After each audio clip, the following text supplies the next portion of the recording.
রায়গঞ্জ থেকে 50 কিলোমিটার দূরে রসাখোয়া গ্রাম পঞ্চায়েতের অন্তর্গত বিভিন্ন এলাকায় তিস্তার জল না পেয়ে ক্ষুব্ধ কৃষকেরা। ছাগলকাঠি, কৌলারা, বরদই, কাকরমণি, গয়েশপুর, হারিয়াপাড়া, খয়েশপুর সহ 50টি গ্রামের কৃষকেরা তিস্তার জল পাচ্ছেন না বলে অভিযোগ। যদিও সে সমস্ত গ্রাম রসাখোয়া পঞ্চায়েতের অন্তর্গত হলেও ব্লক করণদিঘি। নদী পার হলেই হেমতাবাদ বিধানসভা কেন্দ্রের অন্তর্গত ভাটলের খারাবাড়ি এলাকা।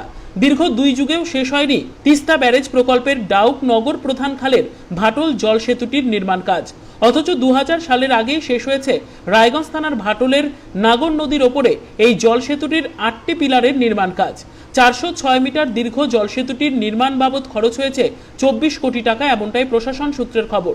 সুপার স্ট্রাকচার অর্থাৎ জল সেতুটির কংক্রিটের মোড়া চ্যানেল তৈরি করতে চাই আরও বেশ কিছু টাকা। তবে সূত্রের খবর টাকার জন্য নয়, জমি জট এবং টেন্ডার জটিলতার কারণে আটকে রয়েছে এই সেচ প্রকল্পের কাজ।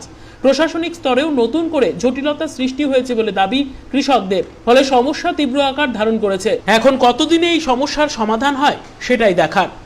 বিথিকা পালের রিপোর্ট, কুলিক নিউজ, করণদিঘি।